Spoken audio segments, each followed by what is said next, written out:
அனைவருக்கும் வணக்கம் நண்பர்களே. இன்னைக்கு நம்முடைய வீடியோவில் எதை பற்றி பார்க்க போகிறோன்னா, ஜோதி வடிவமாக தோன்றிய சிவபெருமானுக்கு பார்த்தீங்கன்னா ஏற்றக்கூடிய மகா தீபம் பார்த்தீங்கன்னா இந்த ஆண்டு எப்போது திருவண்ணாமலை தளத்தில் ஏற்றப்படுது, இந்த நாளில் எப்படி வழிபட்டா சிவனினுடைய பரிபூர்ண அருள் நமக்கு கிடைக்கும் என்பதை தான் இந்த பதிவில் பார்க்க போகிறோம். வீடியோ ரொம்ப பயனுள்ளதாக இருக்கும். மேலும் நீங்கள் புதியவராக இருந்தீங்கன்னா சேனலை சப்ஸ்கிரைப் பண்ணிவிட்டு கூடவே இருக்க பெல் பட்டனை கிளிக் பண்ணிக்கோங்க. நண்பர்களே, வீடியோக்குள்ளே போகலாம். திருவண்ணாமலையில் சிவபெருமானே பார்த்தீங்கன்னா ஜோதி வடிவமாக காட்சி அளித்ததை நினைவுபடுத்தும் விதத்தில் நாம் ஒவ்வொரு ஆண்டும் கார்த்திகை தீப திருவிழா மலை மீது மகா தீபம் ஏற்றி வழிபடுறோம். இந்த திருவண்ணாமலையில் மலை மீது ஏற்றக்கூடிய தீபம் பார்த்தீங்கன்னா ஏற்றிய பிறகு நம்ம வீடுகளில் தீபம் ஏற்றக்கூடிய வழக்கமும் இருக்குது. அந்த வகையில் பார்த்தீங்கன்னா இந்த ஆண்டு திருவண்ணாமலையில் தீப திருவிழா எப்போது நடக்க போகுதுன்னு தான் நம்ம முதல்ல பார்க்க போகிறோம். பஞ்சபூத தலங்களில் அக்னி தலமாகவும் நினைத்த உடனே முக்தி அருளக்கூடிய தலம் தாங்க இந்த திருவண்ணாமலை தலம். இங்குள்ள அருணாச்சலேஸ்வரர் கோவிலில் நடத்தக்கூடிய மிக முக்கியமான விழாக்களை ஒன்று தான் இந்த கார்த்திகை மாதத்தில் நடத்தக்கூடிய திருக்கார்த்திகை தீப திருவிழாங்க. இங்கு கார்த்திகை தீப திருநாள் பார்த்தீங்கன்னா மலையில் கோவிலில் பின்பற இருக்கக்கூடிய 2668 அடி உயரம் கொண்ட அண்ணாமலையினுடைய உச்சில ஏற்றக்கூடிய மகா தீபத்தை தரிசனம் செய்தாலே அந்த நாளில் திருவண்ணாமலையில் கிரிவலம் வந்து வழிபட்ட பலன் உங்களுக்கு கிடைக்குங்க. இந்த திருவண்ணாமலை தீப திருவிழா நடத்தக்கூடிய புராணங்களில் பல கதைகள் சொன்னாலும் புராண கதைகளின்படி நீங்கள் பார்த்தீங்கன்னா சிவபெருமானே ஜோதி வடிவமாக மகாவிஷ்ணுவிற்கோ பிரம்மாவிற்கோ காட்சி அளித்த திருநாள் தான் இந்த திருக்கார்த்திகை தீப திருநாளுங்க. அதே போல அடிமுடி காணாத முடியாத அண்ணாமலையராக லிங்கோத்பவ மூர்த்தியாக சிவபெருமான் வெளிப்பட்டதோ இந்த நாளில் தான் சொல்றாங்க. இதனால சிவபெருமானை எப்போதுமே பிரியாம இருக்க வேண்டும் என்பதற்காக தவம் செய்து கிரிவலம் வந்த பார்வதி தேவிக்கு பார்த்தீங்கன்னா சிவபெருமான் கிரிவல பாதையில 8 இடங்கள்ல ஜோதி வடிவம் உள்ளிட்ட 8 விதமான லிங்க ரூபத்துல காட்சி அளித்ததும் தனது உடல்ல பார்த்தீங்கன்னா சரிபாதியை அம்பிகைக்கு அளித்த அர்த்தராஜேஸ்வராக காட்சி தந்த நாளும் இந்த திருக்கார்த்திகை தீப திருநாள்னு சொல்லுவாங்க. அதனால இந்த நாள்ல திருவண்ணாமலை ஈசனை வழிபடுவது அளவில்லாத பலன்களை தருங்க. இதனால கோவிலுக்கு செல்ல முடியாதவங்க வருத்தப்படாதீங்க. அருகில் இருக்கக்கூடிய சிவன் ஆலயத்திற்கு சென்று சிவனை தரிசித்து வருவது அளவில்லாத பலனை ஏற்படுத்தி தரும். அதனால நீங்க சிவனை வழிபடுவதால் உங்களுக்கு இருக்கக்கூடிய பலவிதமான தடைகள் நீங்கி வாழ்க்கையில முன்னேற்றத்தை பெறலாங்க. மேலும் நீங்க உங்க ஜாதகத்தை தனிப்பட்ட முறையில பார்த்து அதற்கான தெளிவான பரிகாரத்தை பெற்றுக்கொள்ள வீடியோவில் டிஸ்கிரிப்ஷனில் ஃபோன் நம்பர் கொடுத்துருப்போம். அந்த நம்பருக்கு நீங்கள் கால் பண்ணி உங்கள் ஜாதகத்தில் இருக்கக்கூடிய பிரச்சனைக்கு தெளிவான பார்த்தீங்கன்னா பரிகாரத்தை பெற்றுக்கலாம். தொடர்ந்து பார்த்தீங்கன்னா இந்த திருவண்ணாமலை தளத்தில் இந்த ஆண்டு பார்த்தீங்கன்னா திருக்கார்த்திகை தீப திருவிழா நவம்பர் 24ஆம் தேதி துவங்கி டிசம்பர் 3ஆம் தேதி வரை நடைபெற இருக்குதுங்க. இந்த விழாவில் பார்த்தீங்கன்னா கோவில் நிர்வாகம் சார்பில் என்ன அறிவித்திருக்காங்கன்னா நவம்பர் 24ஆம் தேதி திங்கட்கிழமையில கொடியேற்றம் நிகழ்ந்தாச்சு. அடுத்து 27ஆம் தேதி பார்த்தீங்கன்னா வெள்ளி கற்பக விரிச்ச வெள்ளி காமதேனு வாகனம் நடத்தப்படும். 28ஆம் தேதி பார்த்தீங்கன்னா வெள்ளி ரிஷிப வாகனம் நடத்துவாங்க. 29ஆம் தேதி பார்த்தீங்கன்னா வெள்ளி ரதம் நடத்தப்படுது.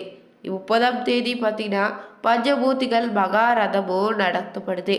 அடுத்ததாக வரக்கூடிய டிசம்பர் 3ஆம் தேதி தாங்க பரணி தீபம் காலை 4 மணி முதல் ஏற்றுவாங்க. நாள் மாலை நேரமே பார்த்தீங்கன்னா மகா தீபம் திருக்கார்த்திகை தீபம் ஏற்றப்படுங்க. திருவண்ணாமலை தீப திருவிழா பார்த்தீங்கன்னா கோவிலுக்கு சென்று மகா தீபத்தை தரிசித்துட்டு மலை மீது சென்று மகா தீபத்தை தரிசிக்க முடியலையா ஆன்லைன் மூலமாக நீங்க முன்பதிவு செய்துக்கலாம். காலையில ஏற்றக்கூடிய பரணி தீபத்தையும் நேரத்துல மலை மீது ஏற்றக்கூடிய மகா தீபத்தையும் தரிசிப்பது உங்களுக்கு இருக்கக்கூடிய அளவில்லாத நன்மைகளை தருங்க. கார்த்திகை தீபம் ஏற்றக்கூடிய இந்த நாட்களில் திருவண்ணாமலை தலத்தை பற்றி சில சுவாரஸ்ய பதிவுகளை நம்ம தொடர்ந்து தெரிஞ்சுக்கலாங்க. இந்த திருவண்ணாமலை தலத்தை சுற்றி 1008 லிங்கங்கள் புதைந்து இருப்பதாகவும் சொல்லுவாங்க.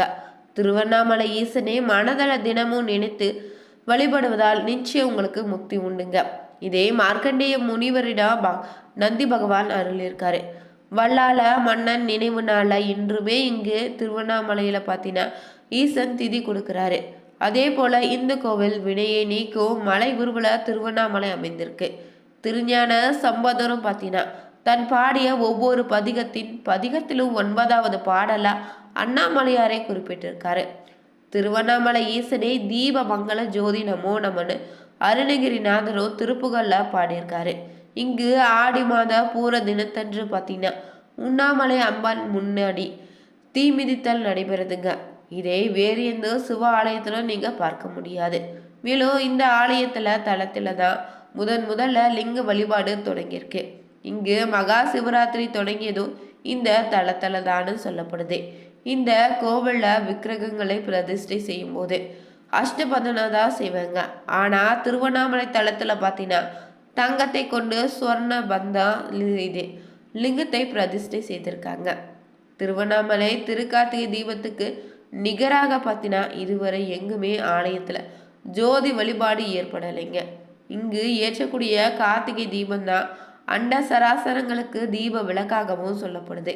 இந்த கார்த்திகை தீப தரிசனத்தை ஒரு தடவை நீங்க செய்தாலே பார்த்தீங்கன்னா 21 தலைமுறைக்கு புண்ணியம் உங்களுக்கு சேர்க்கும். இந்த திருவண்ணாமலை தளத்துல ஏற்றக்கூடிய திருக்கார்த்திகை தீபம் பார்த்தீங்கன்னா ஒரு வாரம் வரை மலை உச்சியில எரிந்து கொண்டே இருக்குங்க.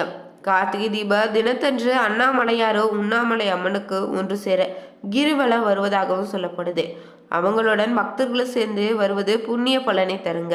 இந்த திருவண்ணாமலை தளத்துல ஏற்றக்கூடிய தீபமோ உலகத்தை எல்லாம் இயக்குகின்ற பரம்பொருள் ஒன்றே என்பதையும் இறைவன் ஒருவனே என்பதையும் உணர்த்துதுங்க.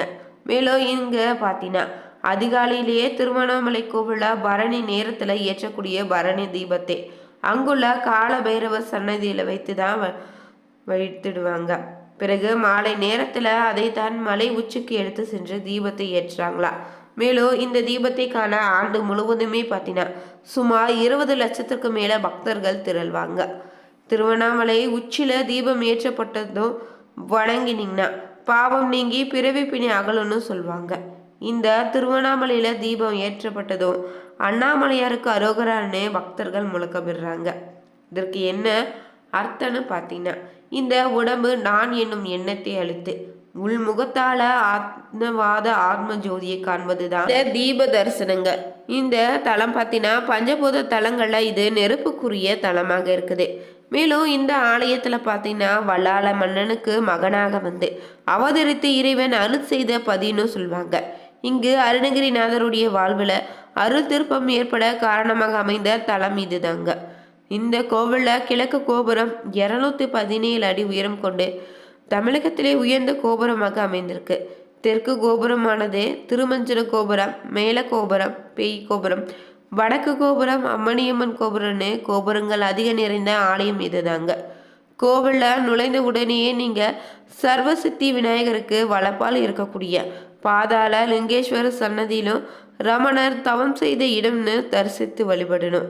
அதே போல இங்கு பார்த்தீங்கன்னா விஸ்வாமித்திரர், பதஞ்சலி, வியாக்பாரதர், அகத்தியர், சானந்தர்னு வழிபட்ட லிங்கங்களும் இருக்குது.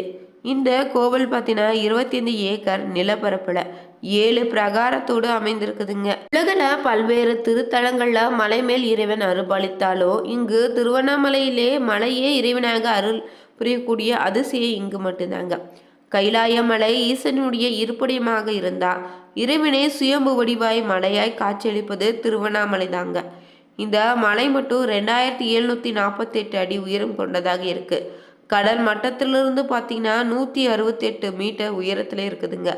இந்த மலையில தென்மேற்கு திசையில இருக்கக்கூடிய அக்லிச்சுனை அருகில அள்ளி குகை இருக்கு. கிரிவல பாதை 14 கிலோமீட்டர் தொலைவு கொண்டதாக இருக்குதுங்க. அண்ணாமலையார் கோவில்ல 10,67,993 சதுர அடி, இதாவது 24 ஏக்கர் பரப்பளவில் இருக்கு. 4 யுகங்களிலும் பார்த்தீங்கன்னா இந்த மலை பார்த்தீங்கன்னா இருந்திருக்குங்க. கலியுகத்தில் பார்த்தீங்கன்னா கிருதயுகத்தில் அக்னிமலை, திரேத யுகத்தில் ரத்னமலை, துவார யுகத்தில் தாமிரமலைன்னு கலியுகத்தில் கல்மலையாக காட்சியளிக்குது. மேலும் இங்கு பார்த்தீங்கன்னா 8 லிங்கங்கள் இருக்குது. இந்த 8 லிங்கங்களும் குறிப்பிட்ட ராசியில சேர்ந்தவங்க வழிபட்டு வருவது உங்க வாழ்க்கையில பலவிதமான முன்னேற்றத்தையும் தடைகளையும் நீக்கிடுங்க. மேலும் இந்த ஆலயத்துல செல்லும் போது தவறாம நீங்க கிரிவலத்தின் அமைந்த 8 லிங்கங்களை வழிபட்டு வாங்க. ஆண்டு திருக்கார்த்திகை தீபம் பார்த்தீங்கன்னா வருகின்ற டிசம்பர் 3ஆம் தேதி அமைந்திருக்கு. இந்த வீடியோ உங்களுக்கு பிடிச்சிருந்தா லைக் பண்ணுங்க, ஷேர் பண்ணுங்க, கமெண்ட் பண்ணுங்க. மறக்காம சேனலை சப்ஸ்கிரைப் பண்ணிக்கோங்க. ஓம் நமச்சிவாய போற்றி என்னும் மந்திரத்தை கமெண்ட் பாக்ஸ்ல பதிவிடுங்க. நன்றி நண்பர்களே.